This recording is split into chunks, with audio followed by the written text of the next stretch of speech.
Hi, everybody. It's Joanna Vargas. I am really excited for today's live. My medical director, Dr. Anetta Reszko, is going to be joining us today. I am going to connect her right now. And then we'll get started. I'm super excited. Dr. Reszko has been my dermatologist for many years, and Hi, she Joanna. is my medical director.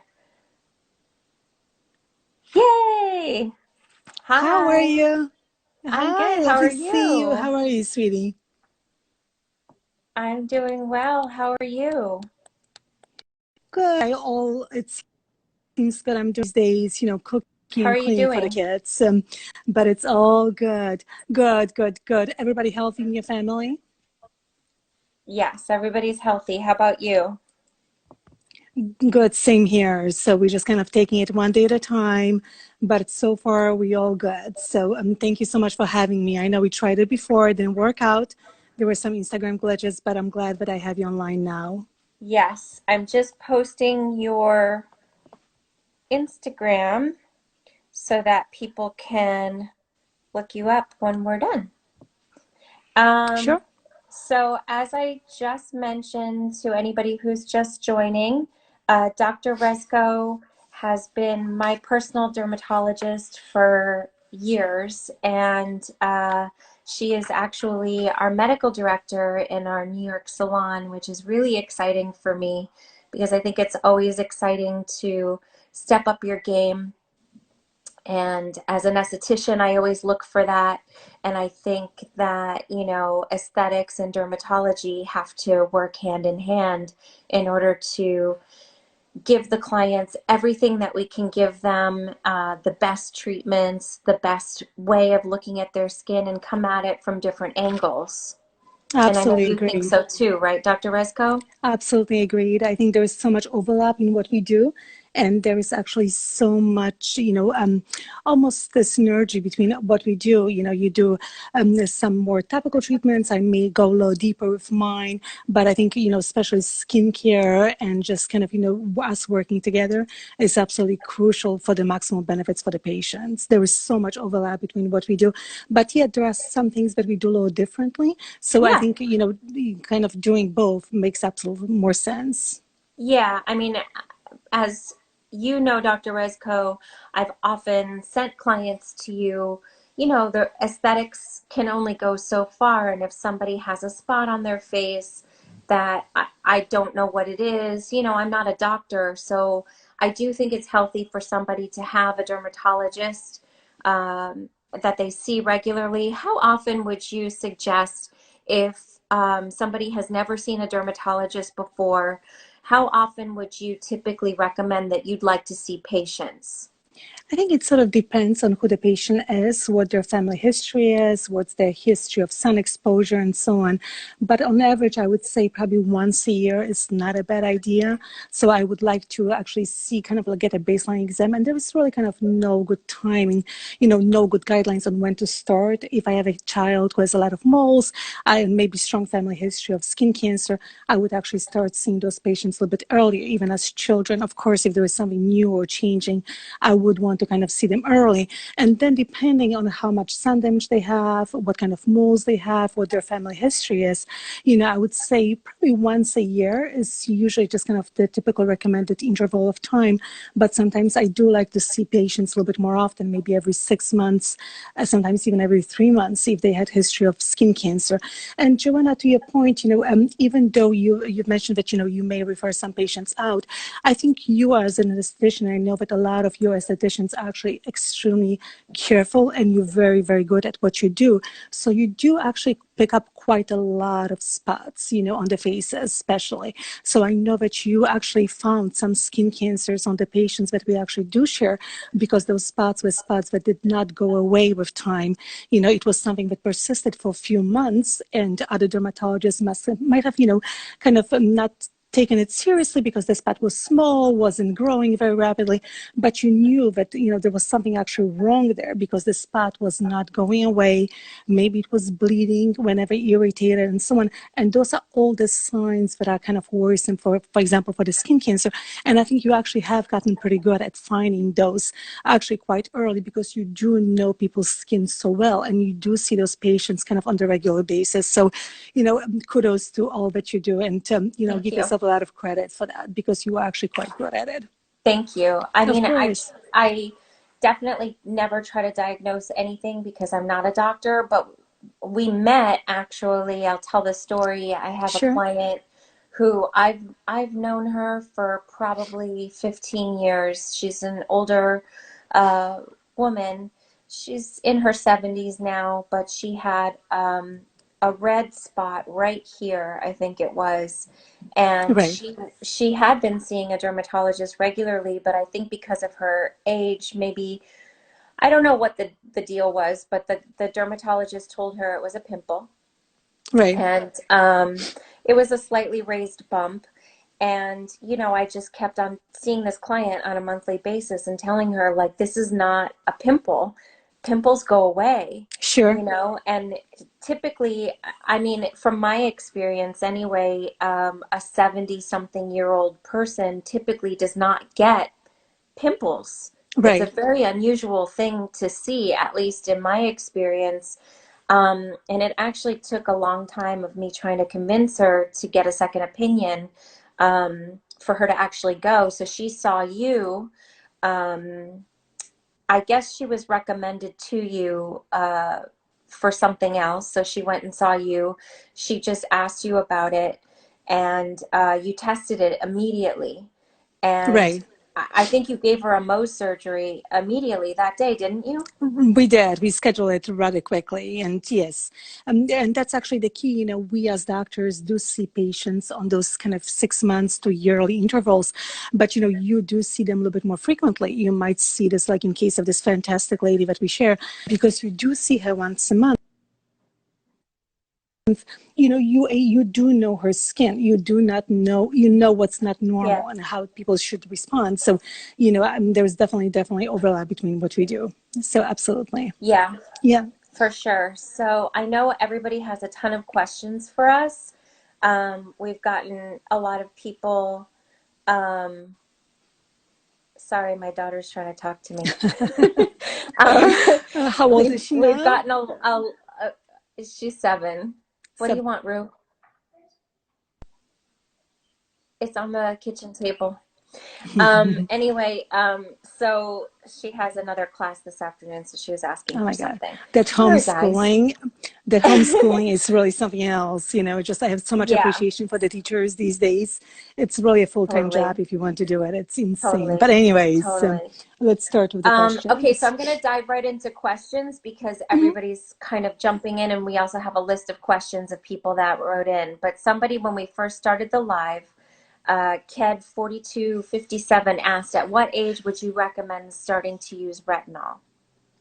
The sooner the better. I mean, there is a limit, but I would say if you do have acne, if you have a bit of pore congestion, even if you're a young child, I think I've prescribed it for patients at the age of 12, 13. Girls especially seem to actually be going through the puberty much earlier with whether Yes. it's the diet.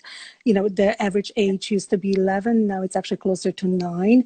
So the hormonal changes do contribute to the acne. So I would say even as early as 11, 12, I would recommend using retinol, and definitely do not stop. Continue using it for years because it's really one of the best medications that you can use for your skin long term. It shrinks the Yes. pores, prevents acne, but it's amazing for anti-aging. It really, I mean, in my opinion, it is really gold standard. I don't know how you feel about, what your favorite treatment is, but I probably recommend retinol to my patients. Almost everybody in my practice is on topical retinol, and I recommend it to everyone, basically. Yeah. Yeah. Yeah. I mean, well, I have a retinol in my line, the Mm-hmm. Supernova Serum, which we recommend to everybody because I think it's a great nighttime ritual for yourself. I think it stimulates collagen production. It keeps the pores cleaner. if you're worried about aging, stepping into sort of like that anti-aging game, I think Right. retinol is a great thing to start out with because anybody can use it with a great result. Um, Absolutely agree. The only problem with retinol, especially when people start using it, is that retinoid dermatitis that we commonly talk about. Namely, the redness, the inflammation, the dryness of the skin with the use of retinol. Exactly, right? you I see see that you've this? been good, huh? I've I've lasered been, my neck, so it's all red. So, I, I have been putting the retinol, my supernova serum on Yeah. all over, and I guess I've been more stressed lately. I've never had this happen to me before, but it is definitely, something that's come up for me. Right. But So what I usually recommend to the patients, when that happens, just skip a few days and then maybe just kind of even mix your retinol with a little bit of moisturizer to kind of dilute it a little bit, or just kind of do it every other day, every third day. For those people who actually start, and even in delicate areas like around the eyes, neck is one of those areas as well, I would ask them to keep it on for maybe half an hour and then rinse off, put a moisturizer on. So you get the full benefit of retinol, but without actually over drying your skin. It actually tends to work quite well. And that's do interesting. use your retinol in the summertime. That's actually one of the biggest kind of misconceptions that I hear from patients is, I'm going to be in the sun, retinol will make you more sensitive to the sun. This is actually not true. It's only when you're red and inflamed you are more susceptible to the sun. But when you don't have that redness, you don't have the dryness, you're actually absolutely fine with using retinol in the summertime. Summer is the time where you actually get the most sun exposure. So I would say that's the time where you actually want to reverse the damage and you want to make sure to use your retinols on a regular basis. Yeah, I use it. The only time I don't use it is when I'm traveling on an airplane. Like if Hmm. I use it the night before and then get up and get on an airplane, I feel like my skin is so dry Right, that I will skip the night before I travel just because for some reason my skin really has a dry reaction once I get, right. I mean, obviously airplanes are very drying in And general. Right, and you do those long flights, you go to the West Coast all the time. So Yeah, it's not an hour flight, you're on the no. plane for several hours and the air is dry, it's recirculated. So of course, I'm sure that you hydrate a ton, but I think you sort of need to know your skin, you need to know how you react. And I think now is such a good time to actually play maybe with high concentration of retinol, kind of seeing what happens, kind of like what you did on your neck, and just kind of see if you can step it up a little bit, if you can go use maybe like a stronger retinol and just kind of give yourself now is the time to try it, definitely for sure. Yeah, Yeah, absolutely. I would also, somebody asked, let's see, how often should one use retinol cream? I would do it every night. If you can tolerate it, I would do it every night. Again, if you cannot tolerate it, do it every other day and just kind of build up the tolerance to it. But definitely every single night is absolutely fine. What do you recommend to your Yeah, clients I mostly? typically, I don't know how you feel about this, but when we have somebody new trying the serum that we, retinol serum that we have in my Hmm. line, will often recommend start out by doing it every other night just to see how your skin reacts. Right. It is very intense as an ingredient. And if you've never used it before, you could get a bit of a reaction, but your skin does get used to it. And your skin kind of Absolutely.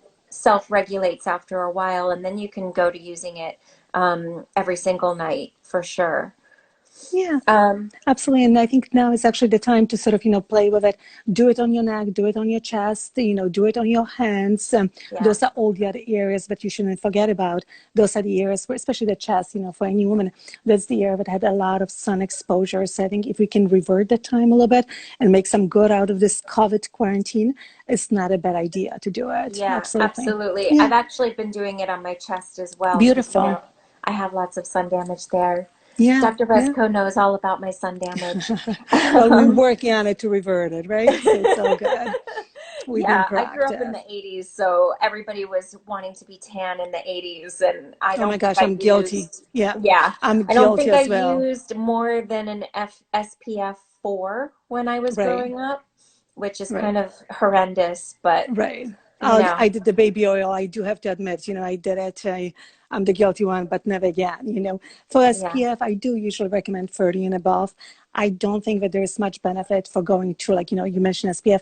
I don't think there's much benefit of going to those really, really high SPFs, like Like, 100 or so on. yeah, So I think 30 and above is fine. I think, for a lot of my patients, I find that if they use those really, really high SPFs, 100 and 150, they actually almost get full sense of security that they can just put it yeah, once a day in the morning and then just yeah. not be done for the rest of the day. And it's not the case. I'd rather you them use kind of, lower percentage, but actually kind of reapply every hour or every 2 hours when they're outside. Yeah, I actually, this is my next question. What SPF is your favorite SPF to recommend to your patients? Which brand? Yeah. So just kind of, yeah, so just kind of few, I mean, a lot of mineral sunblock are amazing. And just kind of, as long as they have high concentration of titanium and zinc, I'm fine with that. If there is some evidence that the sunblocks actually that have a little bit of iron are actually helpful for melasma prone skin, because Hmm. we know that there is visible light that actually causes damage in melasma and kind of activates those melasma prone melanocytes. So maybe the newer ones, like elastin, that actually has a little bit of iron, may actually be beneficial, but any really sunblock with zinc and titanium, the brands that I really like are L10D, just because it's so light and it's so milky and sort of doesn't leave that kind of whitish tint on the surface of the skin. I love MD Solar Sciences. That's kind of another one. You can pick up your typical Neutrogena for baby sensitive skin. Those are all nice sunblocks, but zinc and titanium, SPF of 30 and above, and reapplication every 2 hours when you're outside. Those are really the key. Yeah, Yeah. we sell MD Solar Science in the salon. I really love that one because it was created by dermatologists, and it's got the UVA, UVB Right. protection, which is great, and they have mineral blocks as well within Absolutely. their formulas, so it's a nice one. I also really like Supergoop because Yeah. they also make a powder, a translucent powder that you can Hmm. reapply over makeup throughout the day. And I find I get a lot of melasma on the sides by my jaw, and I find that it works really well for my Yeah. melasma. Yeah. And I think now, the big issue now, because we actually do spend so much time indoors and in front of our screens, my daughter is in front of the screen, computer screen for several hours a day. So Yeah, the big issue now, I feel like, is the blue light, and blue light that is actually emitted from all the devices that we're exposed to. The blue light is actually normal part of the spectrum. It's normal part of visible light. It has the shortest wavelength. So that means that it actually has the highest energy. So it actually penetrates into the skin, and it causes damage very similar to that of UV radiation. So, the same aging of the skin, the same reactivation of melasma, the same activation of melanocytes that causes sun damage, freckles, and all of that. Blue light does that as well. So, these mineral sunblocks, those ones with zinc and titanium, actually do block that blue light. So it's that's really awesome. important to kind of wear them indoors. I don't know if you've heard of product called iJust. Have you heard of that? Mm-mm. I just, a patient of mine developed it. She's actually absolutely brilliant lady, but it's a little, almost like a screen protector that you would put on your phone, on all your devices that you use at home. And it actually does block about 95% of the blue light from your devices. And so she actually did extensive research on it, showed that it actually prevents sun damage or, blue light skin damage, and also helps with your sleep, since it kind of decreases the release of the melatonin from the skin, and it just kind of overall well-being. So I would say iJust is a great product. If not to kind of mention any brand names and, not to sound like infomercial, but especially now during those days when you spend so much time indoors, it is a key kind of product to pick up for you and your kids.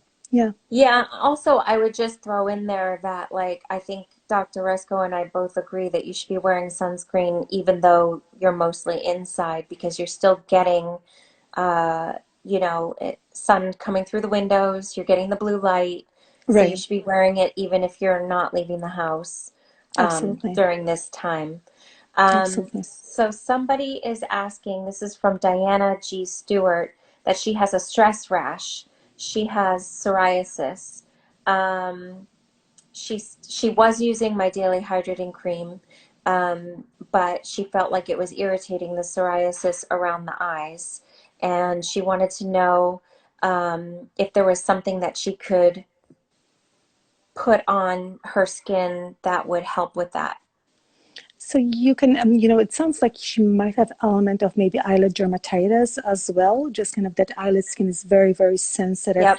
and all the chemicals, whether it's in your sunblock or something else that you kind of, may be exposed to, penetrate much deeper and may cause actually more inflammation, especially in the delicate area. I would say if it's really, really bad, call your dermatologist, maybe get some prescription strength cortisone cream to calm down the inflammation and kind of in the short term.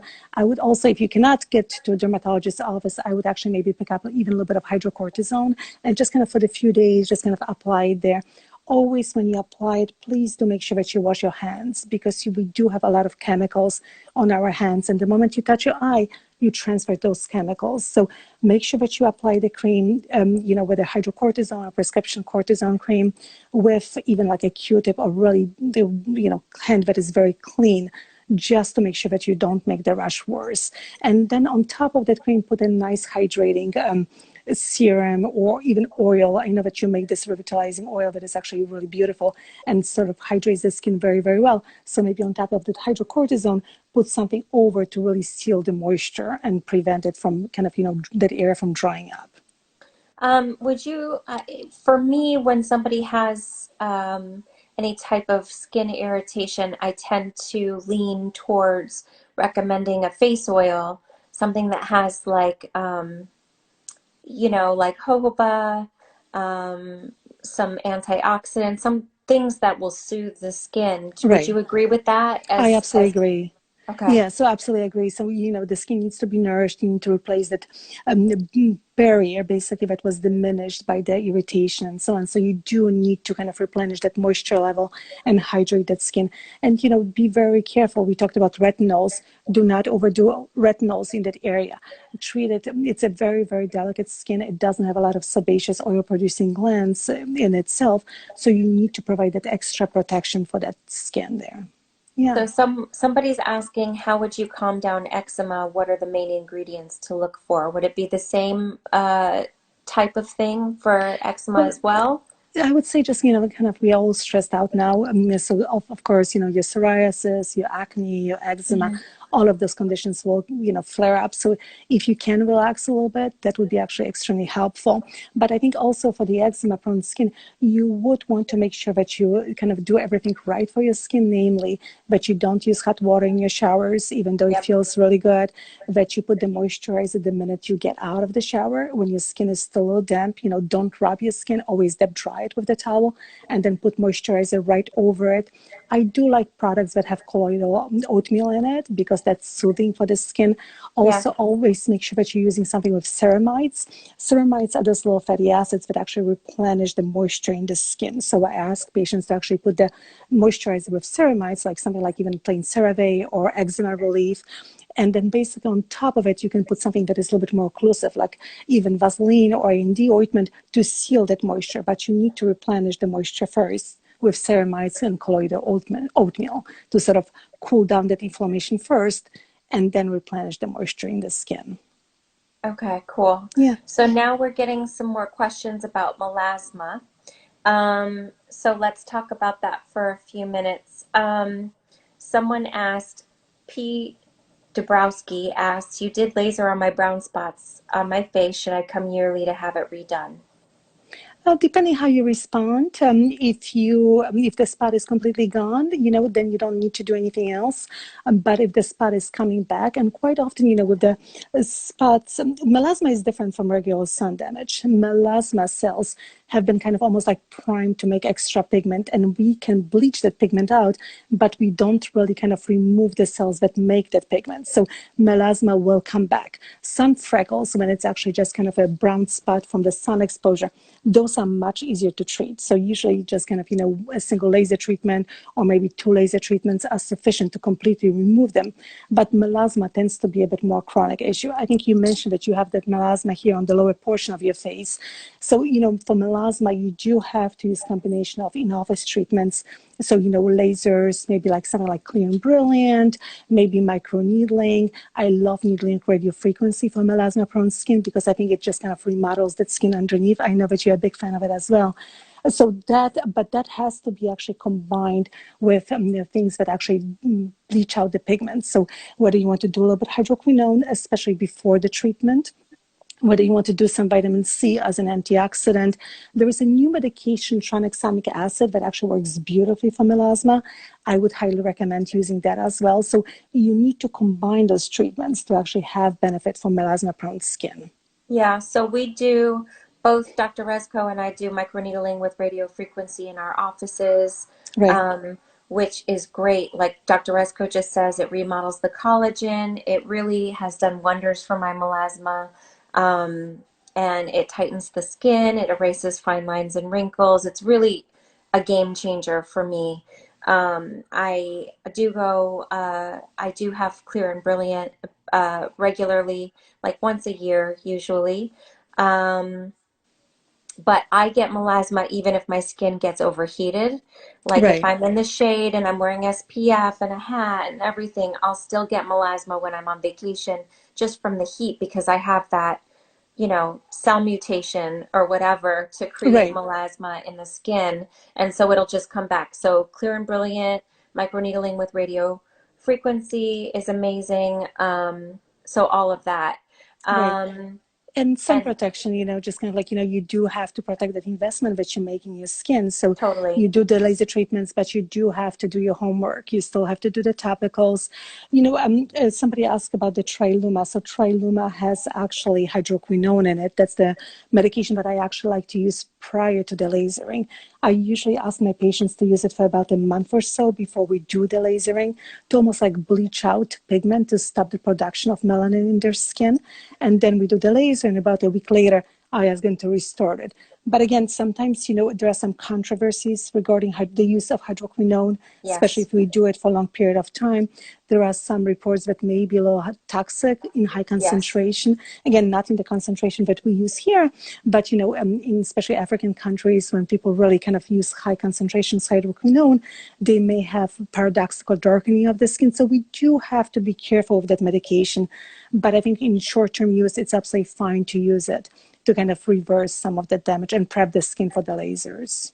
But I Yeah. agree, microneedling radiofrequency is a terrific treatment. It just really does work. It works beautifully for all those conditions that you have just mentioned. Yeah, Yeah, absolutely. Um, someone mentioned a comment about getting melasma from having back-to-back pregnancies. Would you treat that type of melasma with Clear and Brilliant and microneedling as well? Because typically, I mean, for me as an esthetician, I would first recommend that people let your body kind of get over being pregnant, get over breastfeeding and all the right, hormonal ups and downs, and then right. once everything is done, then we kind of see what we're actually dealing with in terms of like real melasma, because all of that could just really go away, right, doctor? It usually probably lightens, but I don't think it necessarily fully kind of goes away. I think, like you've mentioned, those whatever mutations have happened in the skin that actually predispose you, and I think there is some kind of genetic component to it, plus hormones, plus sun exposure, and all of that has to happen to actually develop melasma. So I think if you can actually, I think even if you sort of look in people whose melasma is getting lighter in the summertime, I think you can still see that faint discoloration. So I think it's okay, especially if people are definitely, when people are breastfeeding and actively pregnant, we cannot do a lot of treatments. But soon after they're kind of done with breastfeeding with the pregnancy, we can start with the topical treatments and sort of, are you absolutely right that you want some of those hormones to kind of normalize first, but you can start them on a nice topical regimen of like, vitamin C, nice antioxidants, topical retinols, and then kind of reassess a few months later and just kind of see what laser treatments would be the most beneficial. But, being a woman is, being a woman, and those hormonal changes do play a role in melasma, and there's nothing else we can do about it, at least for now. Yeah, I mean, I Yeah, think when somebody has hormonal melasma, not being pregnant, just regular, when they get the darkness here.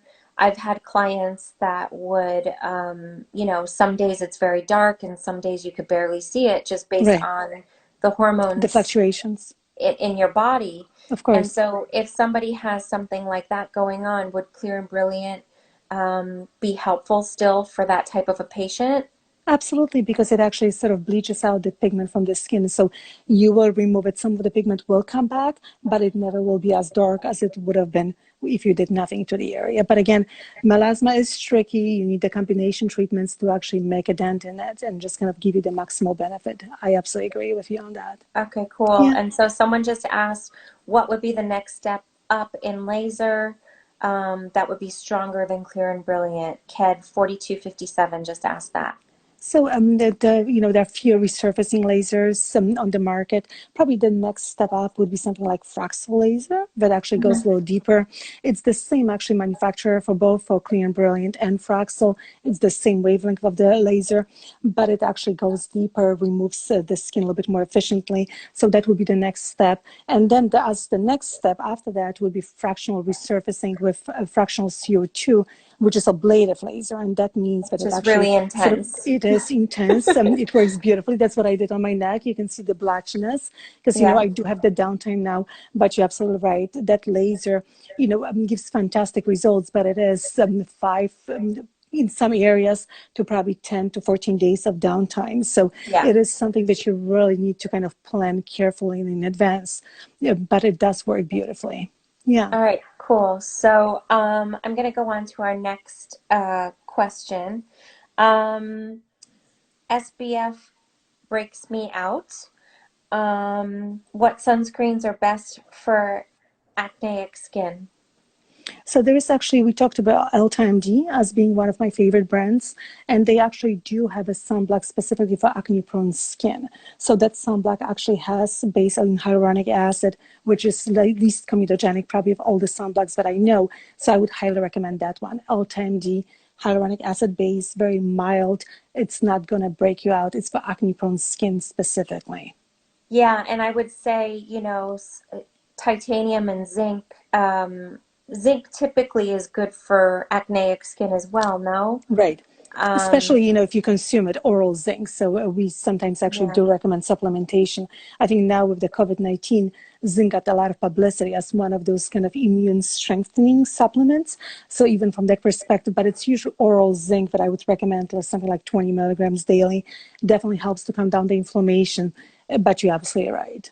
Okay, cool. So Yeah. somebody has asked us this three times, so I'm going to ask you this question. Ava Farah said, what skin regimen would be appropriate for me as a 12-year-old? So yes. So, I'm gonna say, Ava, that the first thing I would recommend, and I'll let Dr. Resco answer with what she thinks, but typically, if you are getting a lot of blackheads or if you're starting to break out, I would definitely use a cleanser. Like I have something called the Miracle Bar, which is a charcoal soap, which is really good for keeping the skin clean. But I would keep it really simple. I think like when you're 12 years old, you should get into a good routine. A lot of 12-year-olds have trouble like washing their face at night before bed, and I would highly recommend that you start doing that. If you have pimples on your face, don't use your bath towel on your face every day because that could be spreading bacteria as well. So washing your face before bed every night without fail, washing it in the morning, and then not using your bath towel, and then like maybe start off. Dr. Resco said that she highly recommends using a retinol if you're really breaking out, even though you're 12 years old. Perhaps starting off with a little retinol serum might be helpful. What would you say to this 12-year-old client of ours? I do absolutely agree with you. Sort of, I'm sure that you have gorgeous skin. If there is a little bit of, kind of acne congestion of the pores or so on, some cleansers like your bar or something with salicylic acid, a little bit of benzoyl peroxide as a spot treatment. If you develop pore enlargement, it's never a bad idea. So I would do that. But I think, especially, I'm sure you're a girl. Sounds like you're a girl, so you might be kind of Uh-oh, we lost. so I would just kind of, probably less is more. I would just kind of be careful with trying too many masks and so on. I do see quite a bit of irritation. A lot of young girls are experimenting with, new masks from Sephora and so on. All of that is fine, but just kind of, don't do multiple steps kind of at the same time. See how your skin reacts to avoid dryness, inflammation of your skin, because then it takes a few days for the skin to go back to normal. But I think that just kind of, Yeah. yeah. Do you see I that also happening all the time? I do, even at home with my 7-year-old daughter. It's funny, you can even see her pores are changing. She's not Right, having puberty, or she's not near that yet, right? But you can kind of see the skin quality is changing because she's growing up. And right, so I have her, in addition just to washing her face with my vitamin C face wash, which has a bit of salicylic in there, I have her once a week do my exfoliating mask, which is just a little scrub. And it really, really keeps her skin like very, very right. nice. Yeah. Um, and so even that, is nice when you just have like a little bit of pore changes. Absolutely. And I think we sort of starting early and just kind of building up always makes sense. So it's Totally. never too late to actually just kind of, especially for the pore congestion and so on, if you can keep them nice and tight, kind of since the early age, by doing the cleanses, by exfoliating, by putting lower retinol on, doing the scrubs, all of that kind of pays up later on. And definitely sun protection, it's never too late to start. So Totally. Eva, when you're outside on a sunny day, when you're at the beach, always put a hat on, always use your SPF. Your skin is going to thank you later, right? Totally. I mean, my Yeah, kids, I'm half Mexican and my husband is Nicaraguan, so they're 75% Latin. So right, my daughter has much darker skin than I do, and I have her on sunscreen all the time because, right, right, you're just going to regret not wearing it. You're going to look back on that part of your life and be like, yeah, oh, I wish I listened to my right. mom. No, So right. you should definitely Yeah, wear absolutely sunscreen. agree. Yeah, yeah. And Absolutely just, agree. They fight you all the time, they fight you all the time. They don't want to do it, but it is important. It is something crucial to do on the regular basis. Absolutely. yeah. And just as a side note to add to what Dr. Resco just said about masks from Sephora, um, you know, a lot of those sheet masks and things that are being marketed towards younger people, you know, uh, um, they're not necessarily made for sensitive skin. Uh, you have to look at the formulas. Like, don't just buy things because of the cute packaging. Right. I Even myself, I'm a professional, right? And I was in Target, and my daughter and I do a spa night once a week. We have a girls' night, Sweet, sweet. and Absolutely. I bought some face masks for her that had like animal funny faces or whatever on them. And she put one on, and she's used to using my sheet masks, which don't bother her skin at all.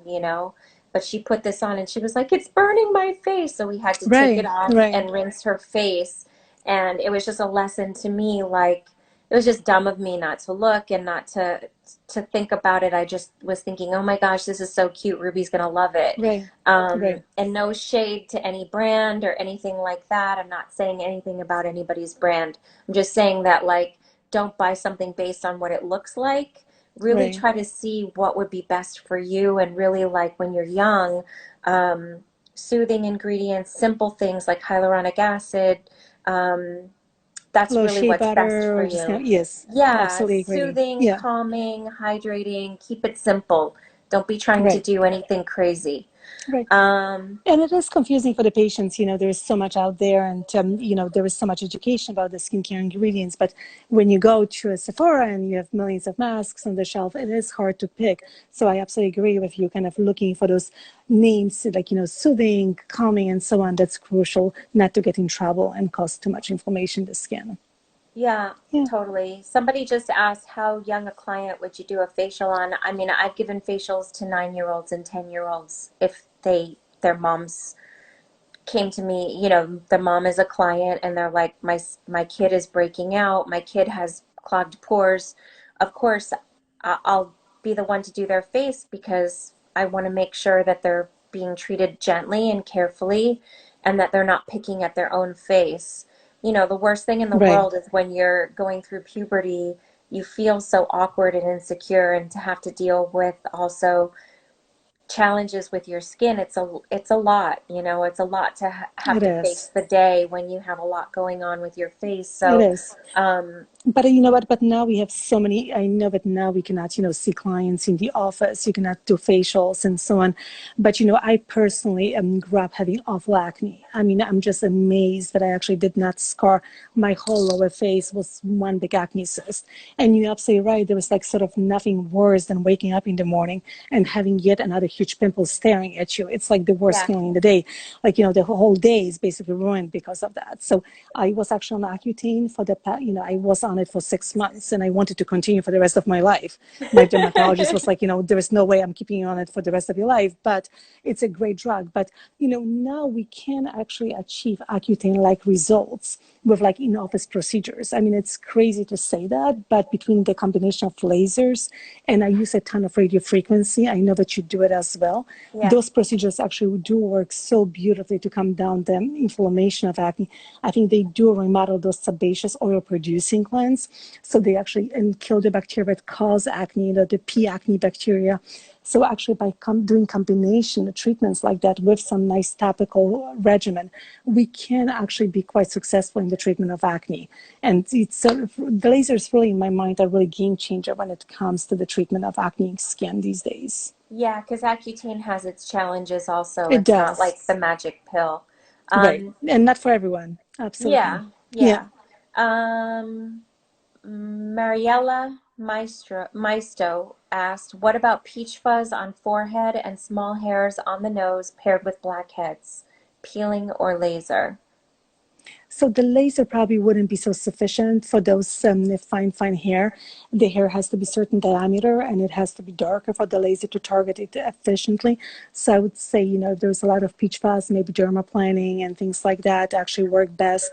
We see that laser resurfacing sort of temporarily removes some of that peach fuzz. It's not permanent results. And for the blackheads, I love in-office treatments for that. I think radio frequency, the needling radio frequency, it's really working beautifully to tighten the pores in general. So it actually helps with that. And then you would use your salicylic acid preparations as your scrubs, your mandelic acid to actually unclog the pores. And that would be my regimen. Yeah, mandelic acid is awesome because it's so much more geared towards people with sensitive skin. It I doesn't think, dry out. Yeah. yeah, it's much more anybody, like, for example, I'm allergic to glycolic acid, but mandelic acid doesn't bother my skin at all, and it's really effective as a peel. It's just as strong as a Hmm. peel, but without the consequences of like a glycolic or Right. an AHA or whatever.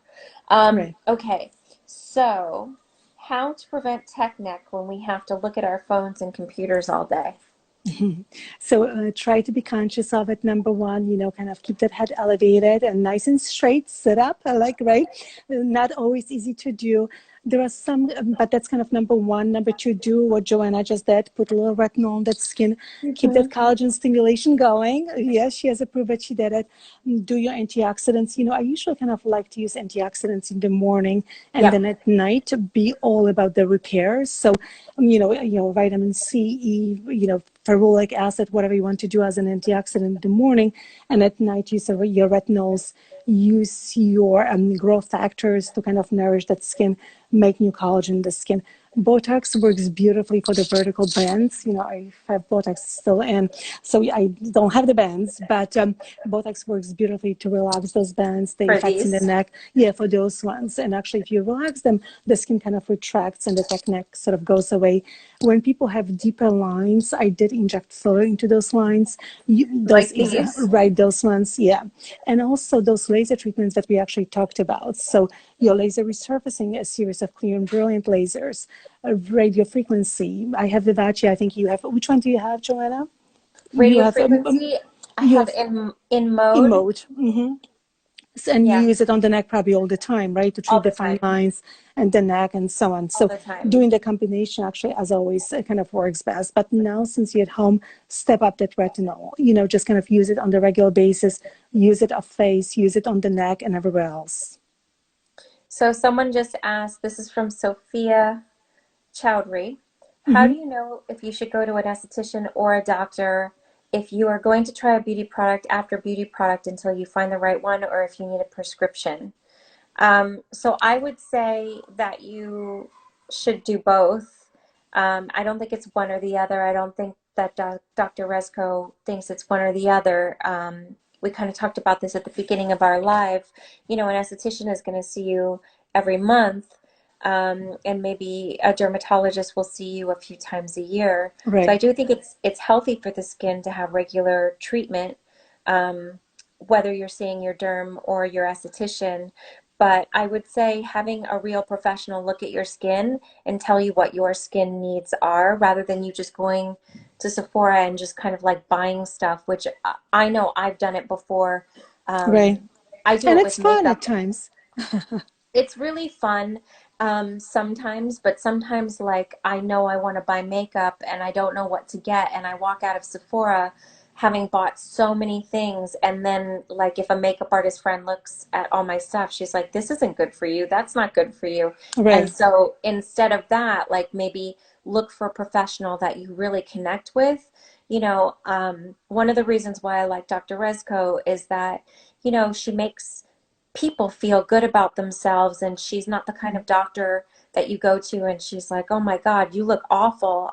This is the list I'm going to give you of what I would fix if I were right, you." right, Like, she's never said that to any of my clients. She's never said that to me. And I know dermatologists do that because they think they're helping, but right, you should find somebody that you really connect with, because your dermatologist is your trusted doctor who you're going to listen to everything that they say. And so you want to find somebody that, you know, really has your well-being in mind and is not just listing out what you should feel insecure about. You know what I mean? Yeah, I do. And, same with you. You've built a huge practice, you have a huge following, but to do it, you do have to make right recommendations for people and you have to get to know them. And, there are some people who do like 12-step protocols every single night. And there are people who just kind of, want to use one cream and Totally. it's fine, but you have to kind of get to know people and get to know their Yeah. skin and how it reacts. And so it's sort of like a little bit of a trial and error. Do go by recommendations of your friends. If your friends have amazing person that they kind of rap about. If there is a one esthetician that all your friends go to and their skin looks amazing, maybe give that person a try. But sometimes it is not an easy. Sometimes you do have to kind of trust few people and have to see few people before you find that person that you just kind of click with and whom you really trust with your recommendations. Yeah, Yeah, and it's like any relationship with anything in life, you shop around until you find what you're the looking right for. person, of course. Yeah, and Yeah. and you have to feel good about what the person is telling you. Um, Dr. Risco knows, like, I've never done filler or Botox, and like she's not, every time I go in to see her for laser or for my skin cancer check, like she's not like, "Oh, you would look so much better if I just," Right. like she doesn't try to make me feel bad about it. She's just like, "Okay, cool. I know you're not into that. Let's not, And it's fine, and it's whatever." a very personal decision. Not it's not one shoe fits all, right? We all have different expectations towards our skin. You work with the skincare, so you do want to look natural, and we have to respect that, of course. Yeah, Yeah. totally. Um, so, someone asked, how do I fix my broken capillaries? That's easy these days because we do have amazing lasers that actually target those blood vessels and close them right up. There is something called PDL laser, but it's specific for capillaries. Usually, the treatment kind of requires few sessions. I would say usually about 3 or 4 sessions, probably 3 weeks apart. But the results are really fantastic if you can do it. And I find that they actually do help. The vascular lasers do also help with the sensitivity of the skin. So if you have a lot of broken blood vessels, that may be a sign of rosacea and kind of sensitivity of the skin, right? So if you can do a few of those PDL sessions, they really calm down the skin, calm down the inflammation. The skin feels better. It's less sensitive, less easily irritated. So I would strongly recommend that's my number one, laser to go to for vascular lesions. What about spider veins? What would be good for spider veins? Because it's obviously it's different. That would be on your legs, Right. as opposed to broken capillaries, which would happen on the face. What would you recommend for that? So for the spider veins, depending on the diameter of the vessel, how big they are, well, number one, we should really kind of evaluate the patients because they may have really varicose veins that are deeper, and that may actually cause little spider veins on the surface. And in those cases, if they really have varicose veins, I would actually send them to vascular surgeon for the proper treatment of the underlying vein issues. But if they don't have varicose veins, if they really just kind of have few low capillaries, I would do sclerotherapy on those patients. When we actually inject medication to the vein, causes the vein lumen to basically collapse and close up, and that's really the best treatment. There are newer laser like GentleMax that actually have newer wavelengths for the treatment of the broken blood vessels on the legs, on the spinal telangiectasias, but they probably work less effectively than the old-fashioned sclerotherapy. The That's so downside of interesting. the downside of the sclerotherapy is that you do have to wear compression stockings for a few days afterwards, and that's the part that is actually very uncomfortable for the patients. You have to wear compression for probably like 3 days afterwards, and if you're trying to cheat, some of the blood vessels kind of may reopen, and you're sort of wasting time and money. So I am really strict for my patients. I ask them to actually wear compression stockings for 3 days, basically taking them off only to shower. But with that, we can actually give them nice clearance of those little telangiectatic vessels. Hi, Dr. Hi, Zeichner. Josh. um, Yeah. so I, first of all, did not know that varicose veins could be like underlying the condition of spider veins. My question to you is, are varicose veins hereditary? To some degree, they are hereditary.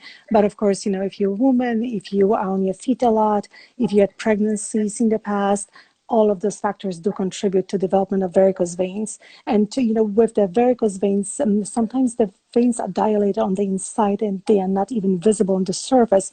But the I first didn't know sign of that. that varicose veins are those little telangiectasias. And in those patients whom I suspect of having actually varicose veins, I would ask them to actually see a vascular surgeon first to evaluate the kind of deeper underlying veins before we treat superficial ones, because otherwise we just kind of, catching up. We're not really addressing underlying issue, and we need to do that first.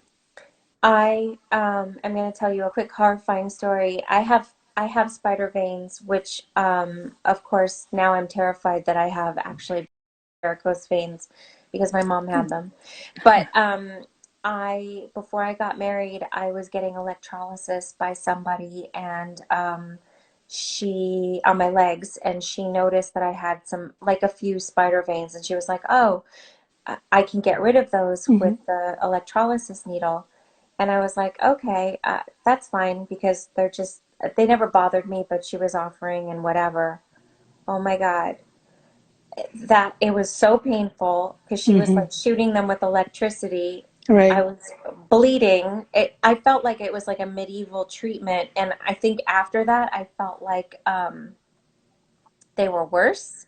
Is that Mm-hmm. possible, or did I make that up in my head? Well, you may have some scarring, if she was really trying to kind of electrodesiccate all of the slow blood vessels. Blood vessels are large structures, and if you just kind of burn off the surface of the skin, that can actually cause significant scarring. So I definitely would not recommend it, especially on the legs, Yeah. because the legs take longer to heal anyways, and you may have, like, develop new ones. So that's why it's important to kind of really test the underlying pathophysiology to make sure that there is nothing else kind of that causes the veins to dilate in the first place, like insufficient valves in the veins and so on, before you actually address the superficial changes of the skin. Okay, Yeah. cool.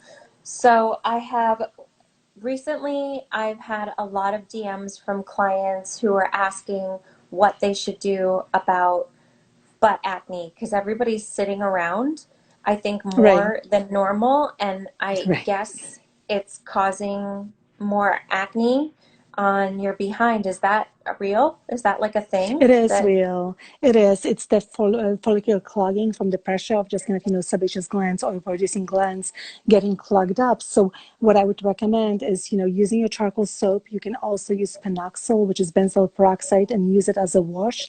When you use something like benzoyl peroxide and any other acne cleanse on the body, as opposed to on your face, you do have to make sure to leave that cleanser on for a few more minutes.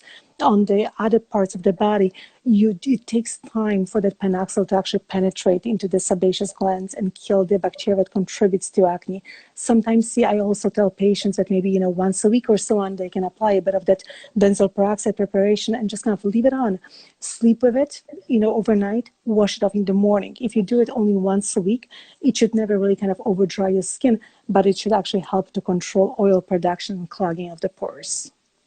That's so Yeah. interesting. All Just be right, careful, cool. to kind of, wear white underwear because it's going to bleach out all your sheets, all your Totally, underwear. So just going to be careful totally, of that. Yes. totally. Um, let me just see, check our questions. Um,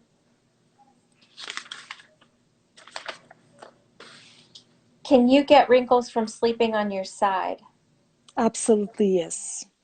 And especially, just kind of like if you sleep on one side of the bed, usually we can actually tell which side the patient sleeps on because they have deeper lines on one side.